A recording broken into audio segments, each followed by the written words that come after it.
Magandang hapon sa inyong lahat. Muli, ito po si Herbert Curia, author-promoter ng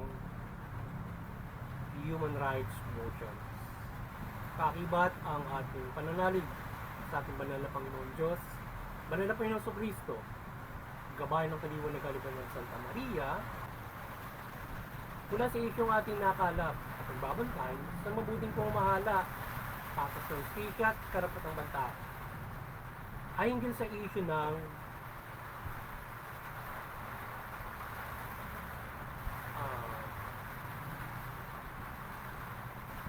Kalayaan Island Group claims issue.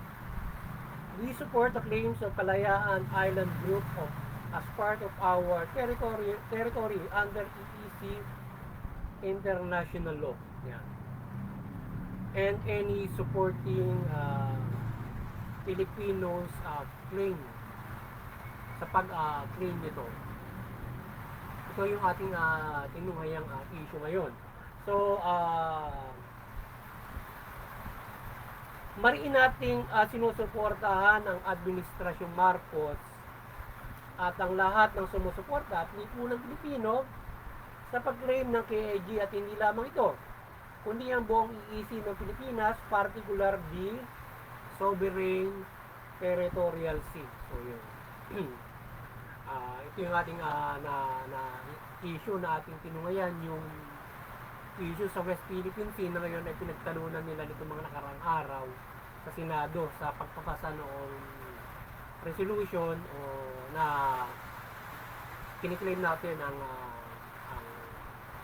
KAG o yung Kalayaan Island Group of West Philippine Sea, na kung saan ay nagkaroon ng debate si Senator Pangilinan at saka si Senator Marcoleta.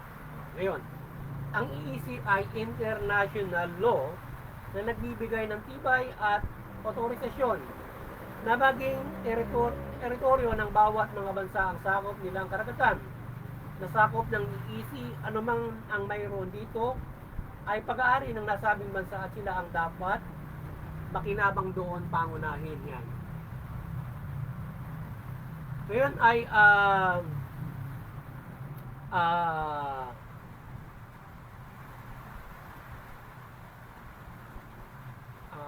yung EEC na sinasabi, yun ay yung exclusive economic zone. So yung exclusive economic zone, international law yan, na ibinibigay doon sa mga bawat bansa na ikaw ay mayroong sa bawat ikaw ay mayroong kang exclusive economic zone. Ibig sabihin, mayroong halimbawa sa karagatan ay mayroon niyang ilang milya mula doon sa ating sovereign territory land or sea na may extension. So, yun ay binibigay ng international law. Yung extension na yon at yun ay pag-aarian ng bawat mga bansang binibigyan ng EEC. So, ganon yung hatian ng law. Yung ganon yung territory na ibinibigay ng international, kinikilala ng international law. So sa isyong ito ay ang side ni Senator Marcoleta ay tila hindi nakpakikiisa sa pag-claim ng nasabing EEC dahil yung sa ating West Philippine Sea dahil sa question niya sa arbitrary ruling ng ipinanalo ng ating bansa noong panahon ni Administrasyong Aquino. Sa kanyang concern sa mga Pilipino na hindi mapahamak kung ating i-give up ang KAG sa WPS sa China dahil sa maaaring digmaan na gawin ng China sa atin ay hindi tayo sang-ayon dyan. Bagamat nagsusulong tayo ng kapayapaan at karapatan, ay ang ating side dito ay pagsuporta sa mag-claim ng KAG at buong WPS o yung sakop ng EEC o buong karagatan at ang mga island dyan sa KAG. So yun. So doon sa pagtatalo inihayag ni Senator Marcoleta na concern niya sa lipunan Pilipino na kaysa mapahamak ang lipunan Pilipino mula mga bata at kung tayo didigmain ng China, i-give up na lang natin yan kaysa mapahamak naman tayong lahat, yung buong bansa natin, di ba? Ayon kay Senator Marcoleta. Pero i-give up na lang yung West Philippine Sea o yung Kalayaan Island. So kasi kapag i-give up natin yung KIJ, yung Kalayaan Group of Island, buong West Philippine Sea, i-give up natin sa West Philippine Sea. So ngayon, dapat lamang na protektahan ng ating pamahalaan at mamayang Pilipino ang nasabing EEC sa WPS at lahat na sakop ng EEC sa palibot ng Pilipinas, hindi lamang yung KIG o Kalayaan Island Group, particular dyan, dahil ito ay parte ng ating territory na dapat irespeto at hindi kamkamin o magkaroon ng invasion ng sino man dito, dahil ito ay pag-insulto sa ating soberenya at simula ng paglupig sa ating bansa ng China o sino mang bansa yan na maaaring lumupig sa atin at kamkamin yung ating EEC. So EEC ay napakadaling intindihin. Yung EEC ay Exclusive Economic Zone na binibigay na extension sa ating sovereign territory of the sea.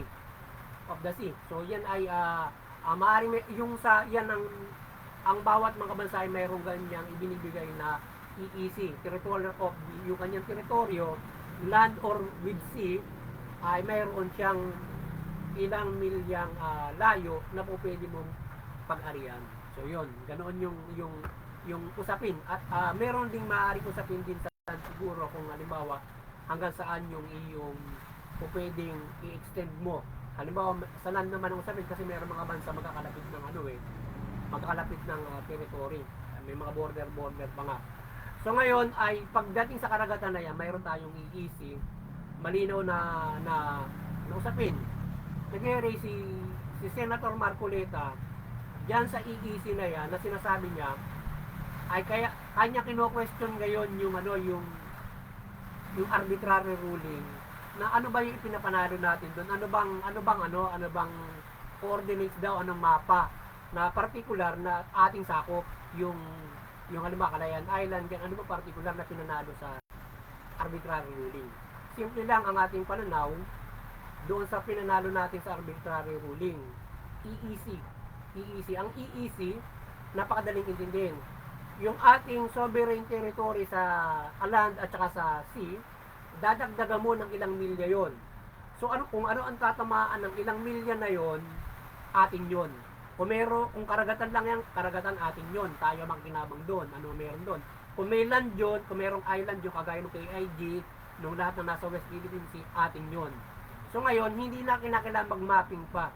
There's no such mapping pa na ipaparticularize mo.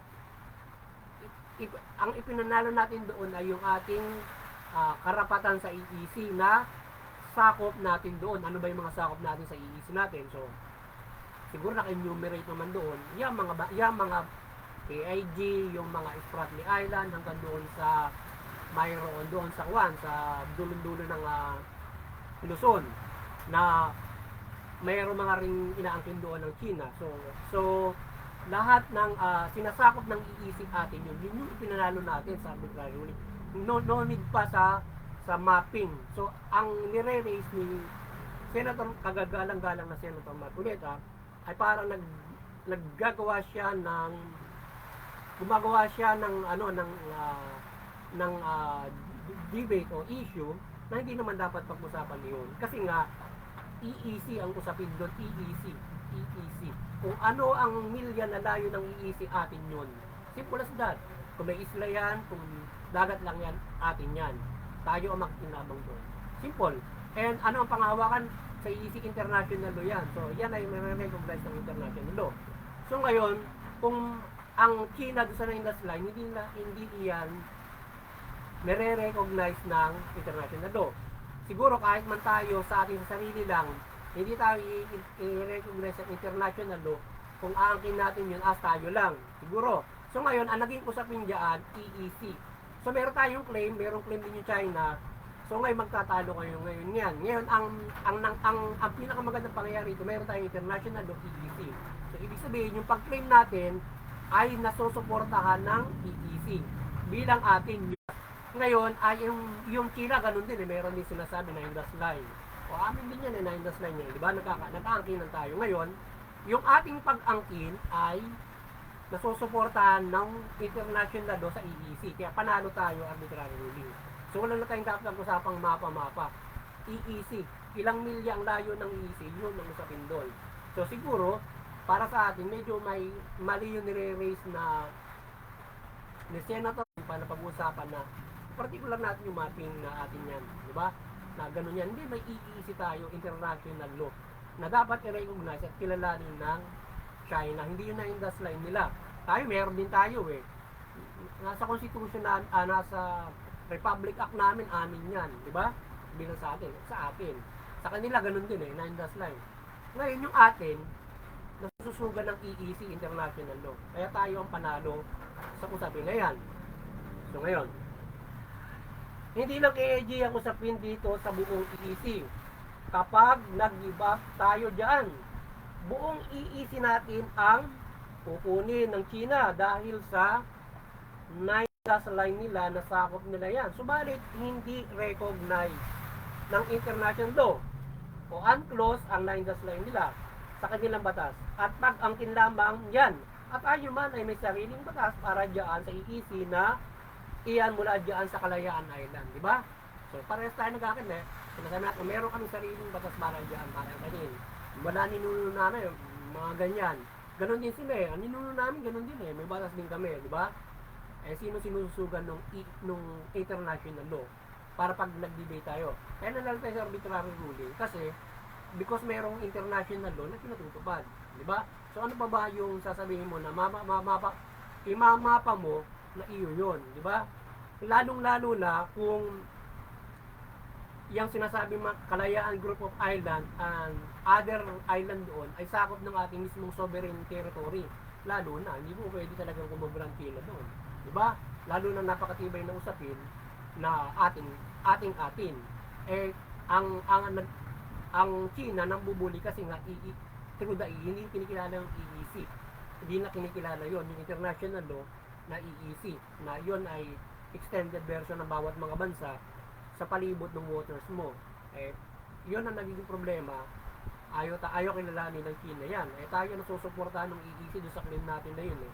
Doon sa municipality na yun at iba't ibang mga island doon o waters doon. Ngayon ang China, binubuli tayo sa malakas sila sa atin. So ngayon, ay ang usapin diyan ay kahit pa parte ba ng EEC natin, i-give up natin yan para lang hindi tayo digmayin ng China. So,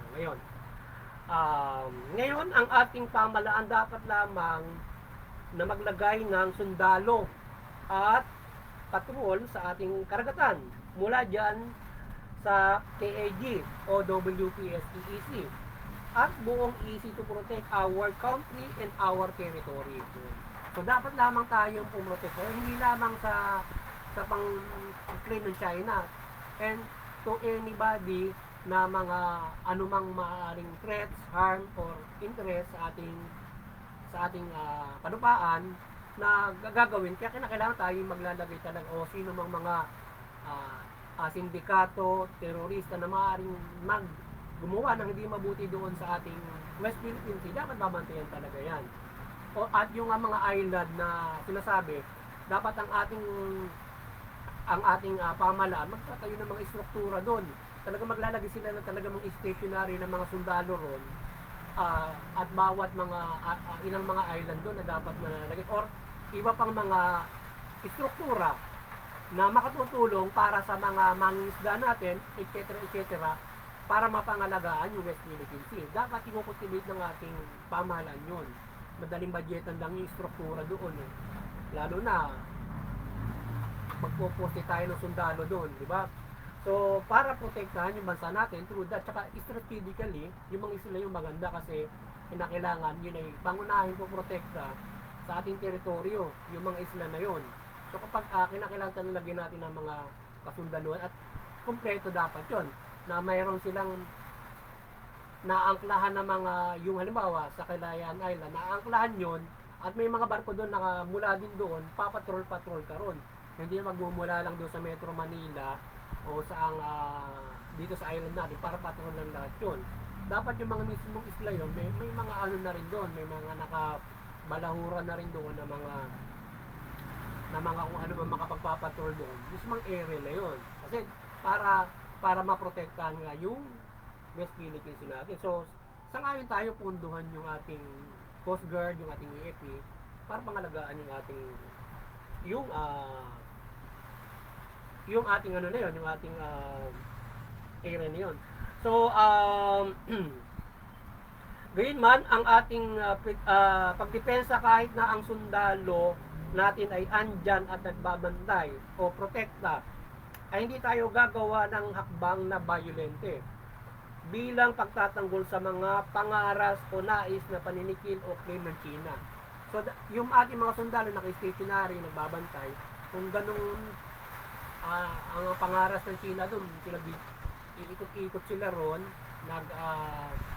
nag-water cannon, halimbawa doon sa ating mga naghahatid ng mga pagkain, ay siguro pwede tayo magpasensya ron doon sa mga ganun mga bagay na ginagawang pangaras ng China o pananakot. At ang ating pamalaan na siya nagbobose sa UN or sa China para erase yung ginagawa ng China ay yun ang magpupersa para sa peaceful means. Hindi tayo makikipag water cannon sa kanila or makikipag harasan sa kanilang ginagawa. Kasi bigyan tayo ng pasensya bilang pagdepensa natin. Pero andun yung mga sundalo ngayon. Kung dumating yung punto na yung kasundaluhan natin doon ay inatake nila, it's invasion na, di ba? Kapag inatakan ba doon sa West Philippine Sea, merong station doon eh. Kapag inatake na nila yung sundalo natin doon, or yung ilan nagpapatol, pinagbabaril na nila ron, pinasabog na nila. So napakasimple, hindi na kinakailangan pa natin na sabihin sundalo to defend themselves, to strike back, parang gano'n, di ba? At lalo-lalo may mga tao roon na mapipinsala kung gaganon. Invasion yun eh. It's part of the invasion. Mula doon in-invade yung bansa natin. And then, particular, sa kalakhang bansa. Ngayon, meron namang rule ang digmaan para dyan, hindi basta-basta gagawa ang China na mapapariwarani po ng Pilipino kung dumepensa ng bakbakan yung ating mga sundalo roon. Sa tingin natin, but hindi naman tayo ang magpapaula roon.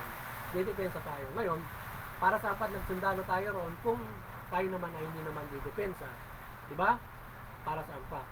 Diba? Para lang doon sa mga iba't ibang mga sindikato roon or mga sisira doon. Hindi. Ganon din sa mga invasion. Protektahan natin yung bansa natin. Ibig sabihin, malaking bansa yan, meron naman tayong international law at hindi basta-basta nila po pwedeng gawin yun.